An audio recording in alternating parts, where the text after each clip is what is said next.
chose to live in Amherst. It's a nice community. I was looking for a second house at the time, and it's quiet. It's rural, but it's not very rural, and it's next to the university, of course, and I liked it.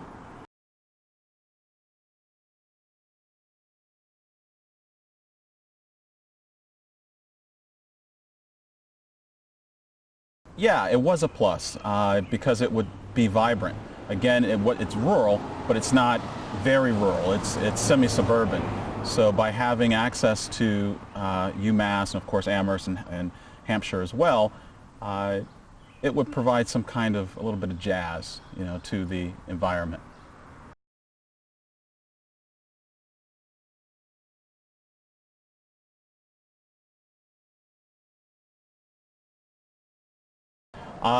I really liked it. I really loved living here. We'd have exposure to students walking by, kind of like today, walking by, and I'd wave with my kids. Back then they were really small, and they'd wave back, the students would, and the neighbors were relatively nice as well, and we still have contact with many of the neighbors here, and I loved it.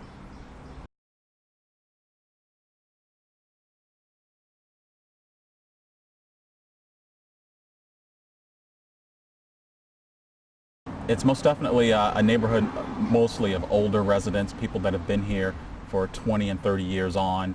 When we moved here, it was different in the sense that we were not only the youngest by age, chronological age, to live here, but we were the first people to move in some time. And yeah, it was interesting to that respect. And then, of course, we have a fraternity that was at David Grayson House.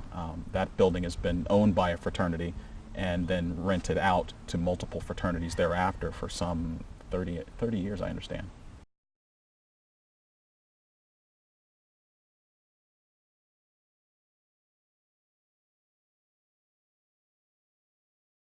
That's a matter of perspective.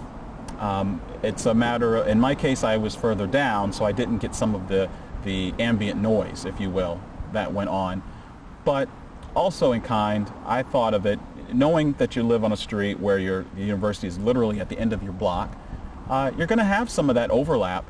And I found it kind of interesting and fun to have in the middle of the night, and many times it happened, in the middle of the night, people would walk by and they'd screaming and hollering. And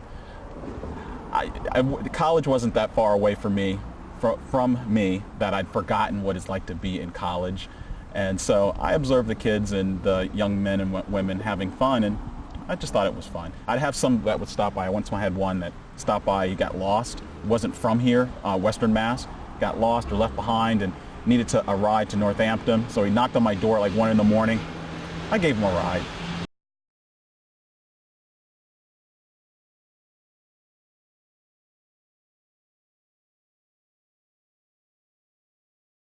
My family, my wife and I and my kids, we were a little bit, I guess you could say, more tolerant. And there were some opposites on the same street, and that's fine. There's nothing wrong with that. It's, again, a matter of perspective and view. In our particular case, we looked at this as nothing more than an adventure. And our neighbors, who some or most were much older than us, no different than meeting some of our neighbors who were much younger than us, meeting the students. And so we looked at it as really nothing more than an adventure, and with everything and with every adventure there's highs and lows. But being among the community, there are some folks that were just have a different view, and there's nothing wrong with that again, and are just less tolerant to noise or being disturbed in the middle of the night or having garbage left in front of their home, and other things. But to the majority, though, as related to the students, that largely did not occur. It's not like every weekend, we had issues of that sort.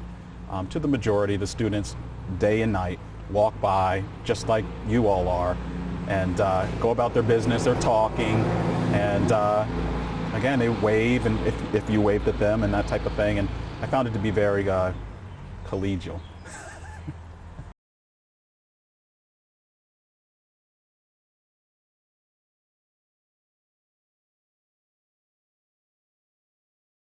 Yes, very much agreed. And that was actually kind of the impetus, the catalyst for my becoming involved with the students here and the university. Again, not having gone to this school at all, I really had no connection whatsoever to UMass. But my interest was more from the side of I was seeing information shared among the people in the community that I run into, as well as in the media, that had views that weren't fully or weren't wholly truthful.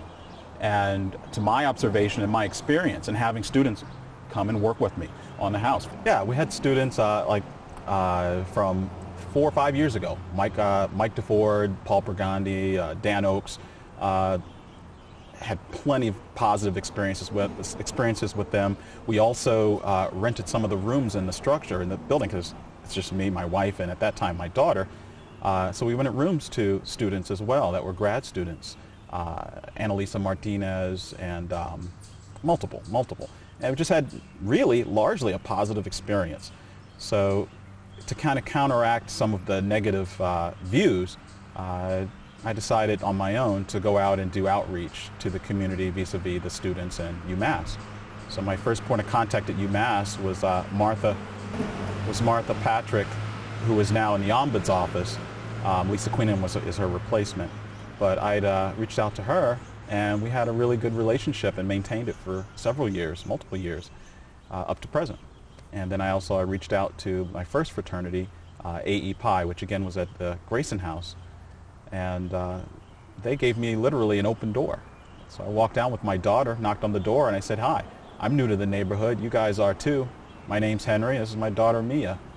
They had us come in and come into their living room, and we ended up hanging out there for like an hour, just talking about what's it like to live in Amherst. And they shared with me some of the same concerns that you just mentioned, where they had views that were negative, and they didn't understand either. You know, why folks were so eager to pick at the 1 out of 10 items, you know, the negatives, and not take note of the positives. So the rest has been an interesting adventure.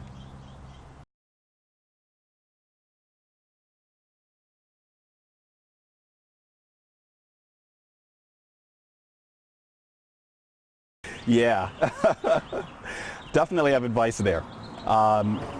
First item, I would encourage a student or a group of students, if they live in a group home, to go and walk your street and knock on a couple of doors and just introduce yourself and say, "Hey, I'm Jane, Jerry, and Larry, and Mary, and we're gonna be living here for the next 8 months as your neighbor." And it might sound cheesy, but you know what? It works. Knock on the door, say hello, introduce yourself, maybe leave a contact number, singular. You don't have to leave all your cell phone numbers, but say, "Hey, if you have a question," not an issue, but if you have a question or if you need anything, give us a call, and this is my number, or email address. That's a way to disarm folks and to get their guard down. And I would suggest that, and I do suggest that presently to students that I run into from the various groups that I interact with.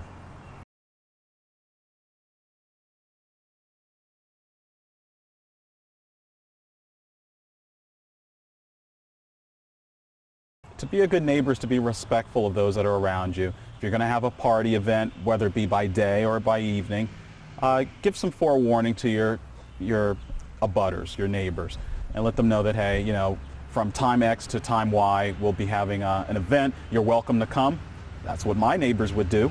They'd tell me, "Hey, you're welcome to come," and I would go, and I'd have a good time. It'd be fun.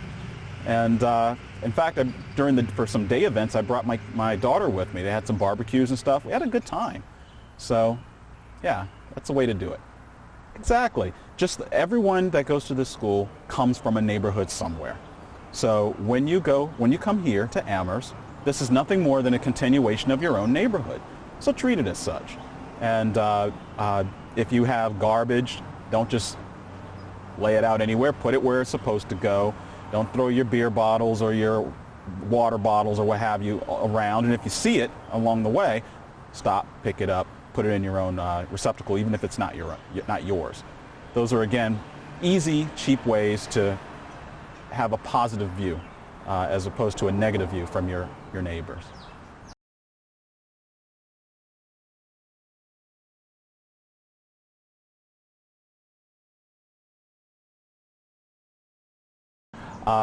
Many of the areas or sub-areas within these neighborhoods, plural, they have ad hoc groups of people that are together.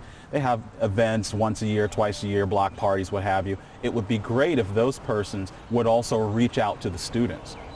Consider the students to be your neighbors and consider them to be a valuable asset and opportunity too. So wintertime comes, you need your walkway shoveled, knock on a door and ask a fraternity or a sorority if they can help. And I guarantee you, you're going to get some yeses, which is what happened here with Amherst Town just this past February. We put together an ad hoc group. It took approximately 3 days, and we went around and with the help of Lisa Queenan from UMass, went around and coordinated, 4 groups of fraternities, and they shoveled out all the fire hydrants that were covered, in snow that was that high, which was a civic emergency. And the chief of the fire department as well as the chief of police were involved, and everybody helped out, and shovels donated by the town, the town, hardware store? No, the people that take care of the streets and what have you. DPW? DPW, thank you. Department of Public Works, that's what I was looking for. Everybody jumped on board, and we got it done in a day before Super Bowl Sunday.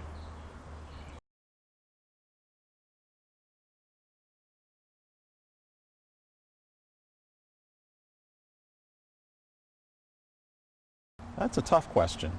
Outside of paying your tuition to come here to live and learn, and outside of getting a job at whether it be Judy's or whether it be at CVS, etc., outside of that, as you're moving around and walking around the community, have interactions with people that are clearly not students and clearly here as residents. Take the extra effort to introduce yourself, say hello, ask, where do you live? I live here. I've had, I don't know how many students over to my house for dinners and brunches and so forth. Many of them that weren't my tenants, folks I just met in my travels. And it's not always been me walking. I'm not like a walking, magnet for friends. I'm not just walking around looking for people. I've had people approach me and say, hey, I've heard of you, or just run into me and say, hey, I like your shirt, and yeah, and it's worked out well.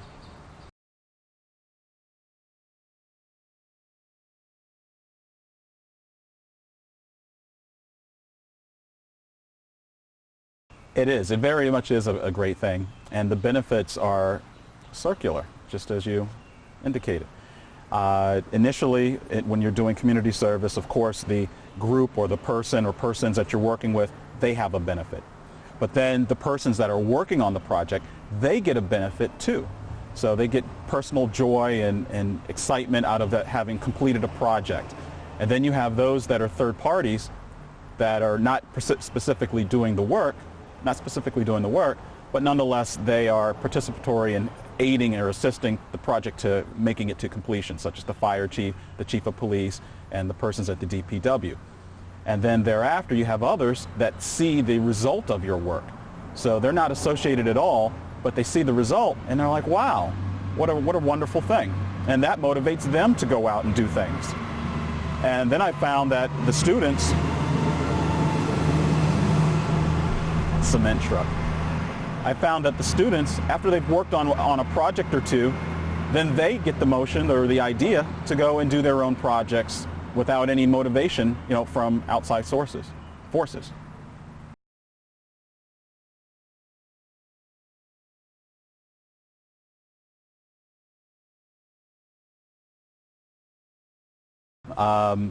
It started with AEPI, I guess, again, when knocked on the door and just said hello, welcome to the neighborhood, and we're new neighbors as well. From there, in my involvement with the Amherst Historical Society, that's another project. Amherst Historical Society, which initially you would not expect or think of the Historical Society having an association with fraternities, but they were in need of assistance. And so at the time I was with that group as a chair of development and approached both groups and married them, and with the idea of, hey, we can help get anyway, so the Strong House needed repairs and it needed attention, and AE Pie, they were looking to make a couple of dollars individually, and so it was a good relationship. And then from there, just all kinds of different things happened. They worked with the director, the then director, toward building sandwich boards, toward demonstration events, and even with repair and a partial rebuild of the office space that's there, and that was last winter.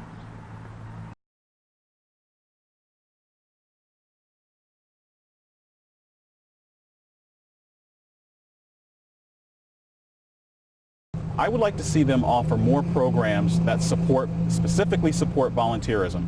So rather than depending on the students to go out and find something, because frankly, not always are people receptive to having a student knock on their door and say, hey, I'd like to work with you on a project, but to have the university or have someone coordinate that specifically to go out and seek out opportunities.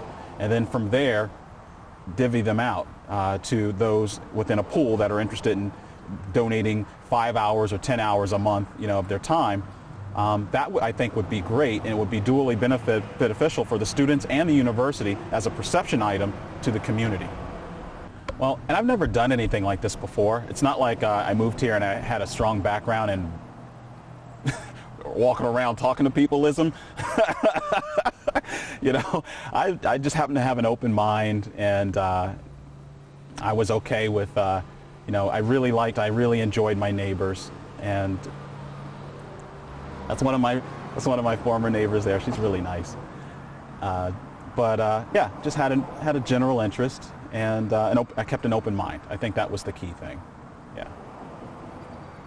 And again, I was not far removed from when I was in my 20s. I'm 40. I'll be 41 in a couple of months, but that was only 20 years ago, and I was like, hey, I remember when it was fun to walk around and yell and scream a little bit and drink. So what? I mean, really? And University of Maryland is a much bigger college town. I mean, it's College Park, Maryland. It's a whole city. It's not even a town. It's a whole city. And it's a much, much bigger place than here. So my moving here, I was like, I don't understand what people are all upset about, really. Considering anywhere else you go where there's colleges, the college is the town.